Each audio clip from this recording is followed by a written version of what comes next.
Are moral stories. అదిగో అక్కడ చూడండి, అందమైన రామాలయం. దాని చుట్టూ అందమైన పల్లెటూరు కనిపిస్తుంది కదా. దాని పేరు కృష్ణగిరి. ఆ ఊర్లో అందరిదీ ఒకటే మాట. అదేంటంటే మా జమీందారు గారు దేవుడు అని. ఇంతకీ ఆ జమీందారు ఎవరనుకుంటున్నారా? అతని పేరే రంగరాజు భూపతి. ఆ ఊర్లో 70% పైగా పొలాలు ఆయనవే.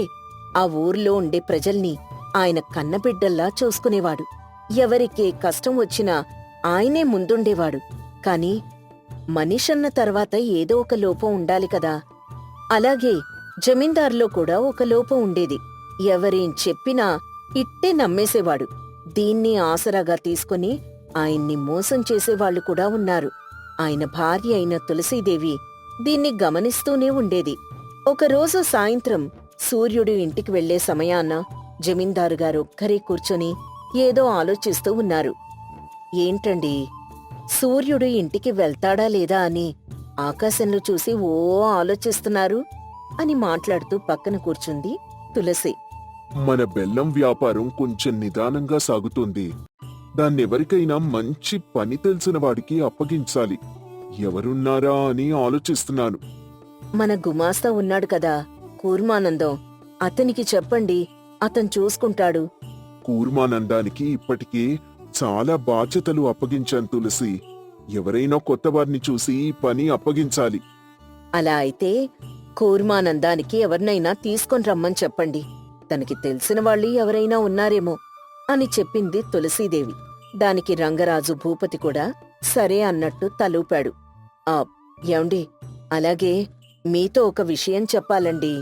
కాని చెప్పాలా వద్దా అని కొంచెం ఆలోచిస్తున్నాను అంటూ నసుగుతూ చెప్పింది. ఏంటి? మీ మంచితనాన్ని చాలామంది అసమర్థతగా చూస్తున్నారండి. ఎవరైనా ఏదైనా చెప్తే ఇట్టే నమ్మేస్తున్నారు. అన్నిసార్లు గుడ్డిగా నమ్మడం మంచిది కాకపోవచ్చు. తులసి, వీళ్ళందరూ మనల్ని నమ్ముకున్నవాళ్లే. మనకెందుకు అన్యాయం చేస్తారు చెప్పు? అది కాదండి, మనం కూడా జాగ్రత్తగా ఉండడం మంచిదే కదా. అలా అందర్నీ అనుమానించుకుంటూ పోతే మనకంటూ ఎవరు మిగులుతారు చెప్పు? అలా ఏమీ జరగదు. వాళ్ళందరూ మన శ్రేయోభిలాషులు. నువ్వేం కంగారు పడకు అని చాలా నమ్మకంగా చెప్పాడు. దాంతో తులసీదేవి కూడా సరే అని చెప్పి అక్కడ్నుంచి వెళ్ళిపోయింది. తర్వాత రంగరాజు గుమాస్తా కూర్మానందాన్ని పిలిచి ఒక మనిషిని వెతకమని చెప్తారు. గుమాస్తా కూర్మానందం వెంటనే రంగరాజు భూపతి గారికి నమ్మకస్తుడైన ఒక పనివాడు కావాలి అని, తనకి కొంచెం విద్య తెలిసి ఉండాలని, లెక్కల గురించి అవగాహన ఉండాలని చాటింపు వేశాడు. ఈ చాటింపు విన్న ఒక కుర్రాడు రంగరాజు భూపతి ఇంటికి వచ్చాడు. ఎవరు బాబు నువ్వు? ఏం కావాలి? అయ్యా, నా పేరు కర్ణ. చాటింపు విని వచ్చాను. మీ దగ్గర పని దొరుకుతుందన్న ఆశతో ఇక్కడికొచ్చానయ్యా అని అతి వినయం నటిస్తూ చెప్పాడు. మీ నాన్నగారి పేరేంటి? ఇంతకు ముందు నువ్వెక్కడ పనిచేశావు? అయ్యా, నాకు ముందు వెనక ఎవ్వరూ లేరు. ఏవో చిన్నా చితకా పనులు చేసుకుంటూ పెరిగాను. ఈ పని నాకు దొరికితే నేను జీవితంలో కొంచెం స్థిరపడతానయ్యా అని చెప్పాడు కర్ణ. దాంతో రంగరాజుకి కొంచెం జాలి కలిగింది. సరే, ఇక్కడే ఉండి పని చేసుకో అని చెప్పి ఒప్పుకున్నాడు. ఇక ఆ రోజు నుంచి కర్ణ ఆ బెల్లం వ్యాపారం చేసుకుంటూ రంగరాజు దగ్గరే ఉండేవాడు. కొన్ని రోజుల్లోనే రంగరాజు ఎవరేం చెప్పినా వింటాడని ఆ అబ్బాయికి అర్థమైపోయింది. దాంతో ఎప్పుడూ రంగరాజు పక్కనే ఉంటూ వాళ్ల మీద వీళ్ల మీద చాడీలు చెప్తూ ఉండేవాడు. అయ్యా, రంగడు మధ్యాహ్నం అన్నం తిన్న తర్వాత చాలా ఆలస్యంగా పనికొస్తున్నాడయ్యా. ఆ శాంతం లేదు, మన దగ్గరే కాకుండా ఇంకో పొలంలో కూడా పనిచేస్తోందయ్యా అంటూ వాళ్ల మీద వీళ్ల మీద కలిపి చాడీలు చెప్తూ ఉండేవాడు. రంగరాజు భూపతి కూడా అవి నిజమా కాదా అని తెలుసుకోకుండా వాళ్ల మీద అరిచేసేవాడు. అయ్యా, నేను మీతో బాగున్నానని ఎవరో ఒకరు నా మీద చాడీలు చెప్తారని భయంగా ఉందయ్యా అంటూ ముందే ఒక నాటకమాడి అలా పక్కన పెట్టేశాడు. తర్వాత ఎవరైనా కర్ణ గురించి ఏ విషయం చెప్పినా రంగరాజు భూపతి నమ్మేవాడు కాదు. వాడు నాతో బాగున్నాడని అందరూ వాడి మీద చాడీలు చెప్తున్నారు అని మనసులో అనుకుంటూ ఉండేవాడు. జమీందార్ తనని బాగా నమ్ముతున్నాడని గ్రహించిన కర్ణ ఇక మోసం చేయడం మొదలుపెట్టాడు. ముందు తన ఆధీనంలో ఉన్న బెల్లం వ్యాపారం మొత్తాన్ని తన గుప్పెట్లో పెట్టుకున్నాడు. మెల్లగా వ్యవసాయం, ఇతర వ్యాపారాలను కూడా తన ఆధీనంలోకి తెచ్చుకున్నాడు. బెల్లాన్ని దొంగచాటుగా అమ్ముకునేవాడు. అలాగే వ్యవసాయంలో దొంగ లెక్కలు చూపించేవాడు. ఏదైనా పని చెప్తే చేయకుండానే అయిపోయిందని చెప్పేవాడు. ఈ విషయం మొత్తం చుట్టూ పనిచేసే వాళ్ళకి తెలిసినా రంగరాజు భూపతి మళ్ళీ ఏమంటాడో అని ఎవ్వరూ ఆయనకి చెప్పే సాహసం చేయలేకపోయేవారు. ఒకరోజు బెల్లం వ్యాపారంలో ఏదో లొసుగు ఉందని గుమాస్తా కూర్మానందం కనిపెట్టాడు. తనకు తెలిసిన పరిచయాలు మరియు తన పలుకుబడి ద్వారా అసలేం జరుగుతుందో మొత్తం సమాచారాన్ని సేకరించాడు. ఎంతో నమ్మకంగా ఉంటాడని వాణ్ణి పనిలో పెడితే ఏకంగా జమీందారు గారిని మోసం చేస్తున్నాడా అని అనుకుంటూ బెల్లం వ్యాపారం జరిగే స్థలానికి వెళ్ళాడు. అక్కడ దొంగచాటుగా కర్ణ బెల్లం అమ్ముకుంటున్నాడని కూర్మానందం కనిపెట్టాడు. రే నీచుడా, దేవుళ్లాంటి అయ్యగారికి అన్యాయం చేస్తావా? కొంచెం కూడా సిగ్గులేదా నీకు? అంటూ కర్ణని ముందు నిలబెట్టుకొని మొహమాటం లేకుండా కడిగేశాడు. గుమాస్తా గారు, చాలా మంది దేవుణ్ణి మోసం చేస్తున్నారు. నేను దేవుళ్లాంటోడ్నే కదా మోసం చేసింది. అరవకుండా మీక్కూడా ఎంత కావాలో తీసుకెళ్ళండి. మీరు నేను కలిస్తే ఇక మనకి తిరుగుండదు అని కూర్మానందాన్ని కూడా తన వైపు తిప్పుకోవడానికి ప్రయత్నించాడు. కాని గుమాస్తా కూర్మానందం అస్సలు ఒప్పుకోలేదు. వెంటనే రంగరాజు భూపతి దగ్గరకొచ్చాడు. భూపతి గారు, ఆ కర్ణ అస్సలు మంచోడు కాదండి. వాడికిక్కడ పని చేయాల్సిన అర్హతే లేదు. వాణ్ణి వెంటనే తీసేయండి. మీరు చాలా నష్టపోతున్నారు అంటూ ఆవేశంగా చెప్పాడు. కాని భూపతి మాత్రం చిరునవ్వు నవ్వాడు. కూర్మానందానికి ఏమీ అర్థం కాలేదు. నువ్వు పొగాకు వ్యాపారంలో దొంగతనం చేస్తూ వాడి మీద నాకు చాడీలు చెప్తున్నావా కూర్మానందం? అని అడగడంతో కూర్మానందానికి ఒక్క నిమిషం ఏమీ అర్థం కాలేదు. తన తప్పు ఎప్పటికైనా బయటపడుతుందని గ్రహించిన కర్ణ ముందుగానే అందరి మీద జమీందారు గారికి చాడీలు చెప్పే విధానంలో కూర్మానందం మీద కూడా ఒక చాడీ చెప్పి పెట్టేశాడు. ఆ విషయం రంగరాజు ఊరికే నమ్మేశాడు. అయ్యా, నేను మిమ్మల్ని ఎందుకు మోసం చేస్తానయ్యా అని దీనంగా ముఖం పెట్టి అడిగాడు కూర్మానందం. కాని రంగరాజు అతని ముఖం చూసి కరిగిపోలేదు. ఇన్ని రోజులు నీలాంటోణ్ణి పనిలో పెట్టుకోవడం నాది తప్పు. పనిలో నుంచి తీసేసేయాల్సింది వాణ్ణి కాదు, నిన్ను అని చెప్పి గుమాస్తాని ఇంటి నుంచి పంపించేశాడు. ఈ విషయం తులసీదేవికి తెలిసింది. వెంటనే తనకున్న పరిచయాల ద్వారా అసలు విషయాలన్నీ తెలుసుకుంది. జమీందారు గారికున్న బలహీనతను వాడుకొని ఆ కర్ణ ఆయన్ని మోసం చేస్తున్నాడని తులసీదేవికి అర్థమైంది. విషయం ఎలాగైనా రంగరాజు భూపతికి తెలియచేయాలని నిర్ణయించుకుంది. ఏమండి, మా అక్క వాళ్ళ ఆయనున్నాడు కదా, ఆయనకి బెల్లం కావాలట. తగినంత ధర ఇస్తా అంటున్నాడు. వేరే వాళ్ళకి అమ్మడం కంటే ఆయనకే అమ్మడం మేలు కదా అని రంగరాజు భూపతి ఒక్కడే ఉన్నప్పుడు అడిగింది. అలాగే అమ్ముదాన్లేవే. కర్ణాన్ని పిలిచి ఎడ్లబండి మీద మీ అక్క వాళ్ళింటికి బెల్లం పంపించమని చెప్తాను అని మాటిచ్చి కర్ణని పిలిపించాడు. కర్ణతి వినయం నటిస్తూ జమీందారు గారి ముందు నిలబడ్డాడు. అయ్యా, పిలిపించారంట? ఆ కర్ణ, మన దగ్గర బెల్లం ఉంది కదా, అది మీ అమ్మగారి అక్క వాళ్ళింటికి పంపించు, సరేనా అని చెప్పగానే కర్ణకి గుండె పగిలిపోయింది. ఎందుకంటే మిగిలిన బెల్లాన్ని కర్ణ ఎప్పుడో అమ్మేసుకున్నాడు. ఈ విషయం ముందుగానే తులసీదేవికి తెలిసి ఈ నాటకవాడింది. ఏంట్రా నీళ్లు నవ్వులుతున్నావు, ఏమైంది అని భూపతి గుచ్చిగుచ్చి అడగడం మొదలుపెట్టాడు. రెండో పంట వచ్చినప్పుడు లెక్కల్లో ఏదో మాయ చేద్దాంలే అనుకుని నమ్మకంగా కర్ణ బెల్లాన్ని అమ్మేసుకున్నాడు. ఇప్పుడు అతను ఏం చెప్తాడా అని తులసీదేవి కూడా చూస్తూ ఉంది. అది అయ్యగారు, వచ్చే పంటలో పంపిద్దాం. ఇప్పుడు ధర అంతగా పలకదేమో అయ్యగారు.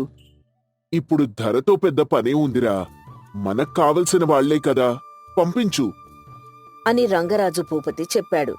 ఏం చేయాలో కర్ణకి అర్థం కాలేదు.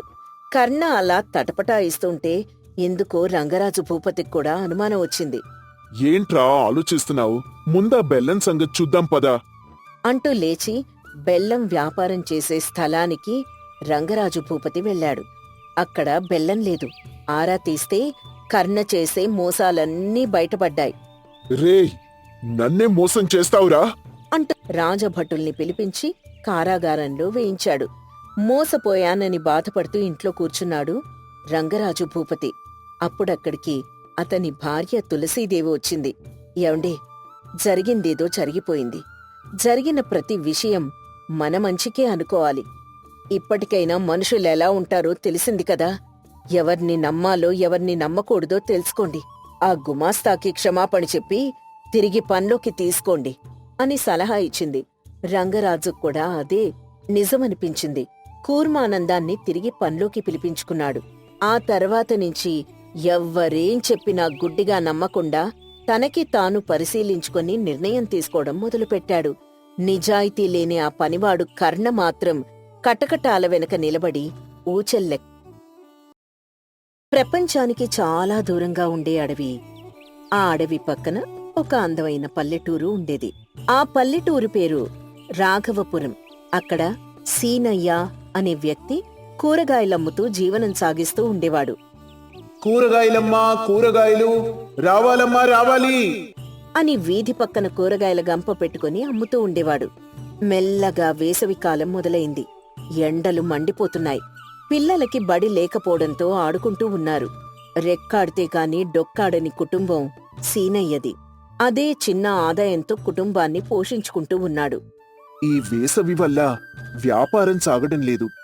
బిడ్డకి అన్నమే తినిపించలేకపోతున్నాను. ఎండల్లేనప్పుడు సీనయ్య జీవితం తృప్తిగానే గడిచేది. అంతో ఇంతో ఆదాయం కూడా వచ్చేది. రోజు వీధి పక్కన కూరగాయలమ్మగా వచ్చే ఆదాయంతో కొంచెం సాయం చేస్తూ కొంత తన కుటుంబం కోసం ఖర్చు పెట్టుకునేవాడు. కాని ఇప్పుడు ఎండల వల్ల సీనయ్యకి వ్యాపారం జరగడం లేదు. సాయంత్రం దాకా కూర్చున్నా ఎండలు తగ్గకపోవటం, అలాగే జనాలెవ్వరూ వచ్చి కొనకపోవడంతో సీనయ్య దిగులుగా కూరగాయల బుట్ట నెత్తిన పెట్టుకుని వస్తున్నాడు. దారిలో అతనికి 100 రూపాయల నోటు కనిపించింది. చుట్టూ చూశాడు, కాని ఎవ్వరూ లేకపోవడంతో ఆ 100 రూపాయలు తీసుకుని, నాది కాని సొమ్ము తీసుకున్నాను, తప్పా ఒప్పా అని చాలాసేపు తన్లో తానే ఆలోచిస్తూ ఉన్నాడు. ఈ రోజు పూట గడవడానికి ఉపయోగపడుతుంది. తర్వాత ఒక 100 దేవుడి హుండీలో వేసేద్దాం. పరాయి సొమ్ము పాము వంటిది అనుకొని తన్లో తాను చాలాసేపు ఆలోచించి నిర్ణయం తీసుకున్నాడు. ఆ 100 రూపాయలు తీసుకుని ఏం చేయాలా అని ఆలోచిస్తూ ఉంటే సీనయ్యకి ఒక వికలాంగుడు ఎదురయ్యాడు. అయ్యా, అయ్యా, అన్నం తిని 3 రోజులైందయ్యా. ప్రాణం పోయేలా ఉందయ్యా. కొంచెం దయ చూపండయ్యా అని ప్రాధేయపడ్డాడు. తన కుటుంబాన్ని పస్తుంచాలా, వికలాంగుడికి ఇవ్వాలో సీనయ్యకి అర్థం కాలేదు. బియ్యం కొనుక్కుంటే 4 రోజులు బిడ్డ ఆకలి తీరుతుంది అని మనసులో అనుకుంటూ ఉండగా వికలాంగుడు మాత్రం సీనయ్యని వదలకుండా బ్రతిమిలాడుతూనే ఉన్నాడు. ఆ వికలాంగుడి ఆవేదన చూసి సీనయ్యకి జాలి వేసింది. ఇక కాదన్లేక ఆ 100 రూపాయలు సీనయ్య వికలాంగుడికిచ్చి వెళ్ళాడు. గంప దించి నిద్రపోతున్న కూతుర్ని చూశాడు. తన కోసం నిద్రపోకుండా ఎదురుచూస్తున్న భార్య దగ్గరికి వెళ్లి, బిడ్డేవైనా తినిందానే అంటూ భార్య మీద ప్రేమతో, బిడ్డ మీద జాలితో దీనంగా అడిగాడు. గంజుంటే ఇచ్చానయ్యా, తాగి పడుకుంది మరి నువ్వు అని ప్రేమగా అడగడంతో భార్య మౌనంగా తలదించుకుంది. నన్ను కట్టుకున్న కాడ్నించి ఏ రోజు కడుపు నిండా తిన్లా. నా మీద కోపంగా లేదా అంటూ తలదించుకుని అడిగాడు. నువ్వు తాగుబోతువైతే కోపం చూపించొచ్చు, తిరుగుబోతువైతే నీ మీద అరవచ్చు, ఒళ్ళు చెక్కలయ్యేలా కష్టపడతావు, నీకున్న దాంట్లో నలుగురికి సాయం చేస్తావు, అన్నిటికంటే నా మీద ఇంత ప్రేమ చూపిస్తావు, ఇంకెందుకు నీ మీద కోపడాలి అంటూ చాలా ప్రేమగా చెప్పింది. సీనయ్య ఏం మాట్లాడకుండా అంత మంచి భార్య ఉన్నందుకు లోలోపలే సంతోషించాడు. ఆ రాత్రి భార్యాభర్తలు భోజనం చేయకపోయినా తృప్తిగా పడుకొని నిద్రపోయారు. ఒకరోజు ఎప్పట్లానే ఎండలో కూర్చొని సీనయ్య కూరగాయలమ్ముతున్నాడు. రావాలమ్మా, రావాలి రావాలి రావాలి, తాజా తాజా కూరగాయలమ్మా, కూరగాయలు రండమ్మా రండి. వంకాయలు, బీరకాయలు, టమాటోలు అన్నీ తాజాగా ఉన్నాయి. రండమ్మా రండి రండి అని అరుస్తూ ఉన్నాడు. కాని ఎవ్వరూ రాలేదు. అక్కడికి ఒక గ్రామాధికారి వచ్చాడు. రేయ్, ఇక్కడ కూరగాయలు పెట్టావేంటి? ఇక్కడ అందరికీ అడ్డంగా పెట్టావేంటి? తీసేయ్. అయ్యా, ఎన్నో ఏళ్ల నుంచి నేను ఈడ్నే అమ్ముకుంటున్నానయ్యా. ఇప్పటికిప్పుడు తీయమంటే ఎలా అయ్యా? రాజుగారు మమ్మల్ని తిడతారు. ఈ దుకాణం తీసేయ్. అయ్యా, ఇప్పటికిప్పుడు అంటే నన్ను విసిగించకుండా ఇక్కడి నుంచి తీసేయ్, లేదంటే కారాగారంలో తోస్తా అని గదమాయింపుగా చెప్పాడు గ్రామాధికారి. దాంతో సీనయ్యకి వేరే గత్యంతరం లేక గంప నెత్తిన పెట్టుకుని వెళ్ళాడు. అలా దారిలో వెళ్తూ ఉంటే గుడి దగ్గర నిత్యాన్నదానం జరుగుతూ కనిపించింది. సీనయ్యకి కడుపులో ఎలుకలు పరిగెత్తడంతో ఆ గుడి దగ్గరికెళ్లి భోంచేశాడు. తన భార్య బిడ్డలకి చెరొక పొట్లం కట్టించుకుని గంపలో పెట్టుకుని వెళ్తుండగా ఆలయ పూజారి అతని దగ్గరకొచ్చాడు. నాయనా, నిన్ను చూస్తుంటే కాయా కష్టం చేసేవాళ్ల కనిపిస్తున్నావు. ఈ అన్నదానం నిత్యం జరగాలంటే చాలా ఖర్చవుతుంది. కష్టం తెలిసిన వాడివి, నీకు తోచినంత సహాయం చేయి నాయనా అని దీనంగా అడిగాడు. మూలిగే నక్క మీద తాటికాయ పడినట్టయింది సీనయ్య పరిస్థితి. నేనన్నం తిన్నదానికి నిజాయితీగా చెప్పాలంటే ఏదో ఒకటి ఇవ్వాలి కదా అని మనసులో అనుకున్నాడు. అయ్యా, నా దగ్గర డబ్బు లేదు, నాకు కుదిరిన సాయం చేయమంటారా అంటూ అడగాలా వద్దా అన్నట్టు అడిగాడు.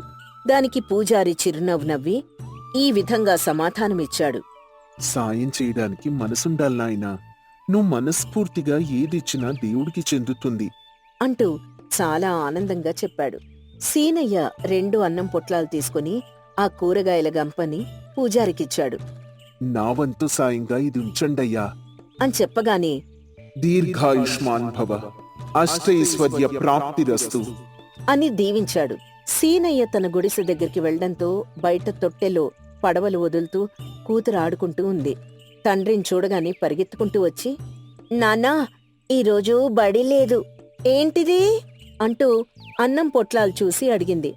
ఇది అన్నమమ్మా, నీకోసం దేవుడు పంపించాడు అనగానే కూతురు ఎంతో సంతోషపడింది. ఈ అన్నం దేవుడు పంపించిన అన్నం అంటూ కేరింతలు కొడుతూ తినడం మొదలుపెట్టింది. భార్య కూడా ఒక పొట్లం ఇచ్చి, నువ్వు కూడా తినే. మరి నీకయ్యా? నేను తిన్నాన్లేవే, నువ్వు తిను అని భార్యని ఒప్పించి తినేలా చేశాడు. రాత్రి కూతురు పడుకున్నాక భార్యాభర్తలు కూర్చొని మాట్లాడుకున్నారు. ఆ మాటల్లో ఆ రోజు జరిగిందంతా సీనయ్య భార్యకి చెప్పాడు. మరిప్పుడు ఏం చేద్దామనుకుంటున్నావు? ఈ కూరగాయల వ్యాపారం ఆపేద్దామనుకుంటున్నానే. ఏంటయ్యా నువ్వనేది?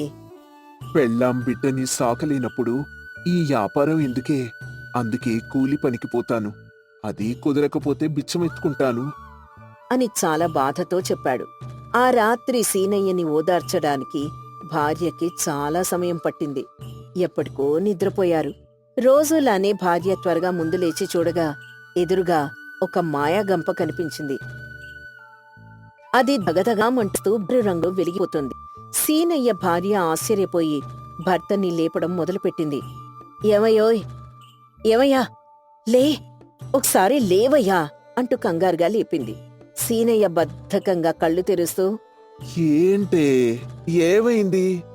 ఒకసారి అటు చూడయ్యా అనగానే సీనయ్య అటు చూశాడు. మాయ గంపం చూడగానే ఆశ్చర్యపోయాడు. 1కి 2 సార్లు కళ్ళు నులుముకుంటూ చూశాడు. ఏంటిది? నిన్న ఈ కూరగాయల గంప గుళ్ళో ఇచ్చేశాను కదా అంటూ ఆ మాయ గంప దగ్గరికెళ్లి పరీక్షగా చూశాడు. ఆ మాయ గంప నుంచి మాటలు రావడం మొదలయ్యాయి. నాయనా, కష్టంలో కూడా నిజాయితీని వదులుకునే వ్యక్తిత్వం, పక్కవారికి సాయపడాలనే నీ తపన, నీతి, నిజాయితీ నిజంగా చాలా అమోఘం. నేనొక మాయాగంపను. నేను చూడ్టానికి ఖాళీగా ఉన్నా మీరేదడిగితే అది ఇస్తాను. నీలాంటి వారి దగ్గర ఉంటే నేనందరికీ సహాయపడగలను. భయపడకుండా నీ అవసరాలు తీర్చుకొని కష్టాల్లో ఉన్నవారికి కూడా సాయపడు. అంతా శుభమే జరుగుతుంది. నీ నిజాయితీకి ఇది నా బహుమతి అని వినిపించింది. దాంతో సీనయ్య, అతని భార్య ఎంతో సంతోషపడ్డారు. మాయ గంప తల్లి, నా కుటుంబానికి ఈ మధ్య భోజనం పెట్టలేకపోయాను. వారికి భోజనం ఇవ్వగలవా అనగానే ఆ మాయగంప నుంచి పంచభక్ష పరమాన్నాలు వచ్చాయి. కూతురు లేవగానే తల్లిదండ్రులు జరిగిందంతా చెప్పారు. ఆ తర్వాత కుటుంబం అంతా కూర్చొని తృప్తి తృప్తిగా భోంచేశారు. ఏమయ్యా, ఈ మాయా గంప వల్ల మన కష్టాలు తీరినట్టే మన కష్టమేంటి, మిగతా వారి కష్టాలు కూడా తీర్తాయి. అని చెప్పి ఆ మాయా గంపనడిగి కొంచెం డబ్బు తీసుకున్నాడు. ఆ డబ్బుతో సంతలో ఒక కొట్టు కొనుక్కొని అందులో వ్యాపారం మొదలుపెట్టాడు. వీధి పక్కన కాకుండా హుందాగా సంతలో అమ్మడం మొదలుపెట్టాడు. అక్క, వంకాయలు నిన్నే తోటనుంచి వచ్చాయి. లేత బెండకాయలున్నాయి. డబ్బులు రేపిచ్చినా పర్లేదు అని ప్రేమగా మాట్లాడుతూ ఉండేవాడు. దాంతో ఆదాయం బాగా పెరుగుతూ ఉండేది. భార్యా బిడ్డలకి కడుపు నిండా అన్నం పెట్టడంతో సీనయ్యకి చాలా సంతోషం వేసింది. వ్యాపారం ముగించుకుని వస్తూ ఉండగా ఒక ముసలావిడ, అమ్మా దాహం దాహం అని ఆ దారిన పోయే ప్రతి ఒక్కర్నీ అర్థిస్తూ ఉంది. వెంటనే సీనయ్య మాయా కూరగాయల గంపను మజ్జిగ ఇవ్వమని కోరుకున్నాడు. వెంటనే మజ్జిగొచ్చింది. అమ్మా, ఇదిగో మజ్జిగ తాగండి అంటూ మజ్జిగ అందించాడు. అలాగే ఆమెకి కడుపు నిండా అన్నం పెట్టాడు, డబ్బిచ్చాడు. ఈ డబ్బుతో వ్యాపారం చేసుకో అవ్వా అని చెప్పి పంపించాడు. ఇలా ఆ మాయా కూరగాయల గంప ద్వారా అందరికీ సాయం చేస్తూ ఉండేవాడు. తను మాత్రం నీతిగా నిజాయితీగా పనిచేస్తూ కుటుంబాన్ని పోషించుకుంటూ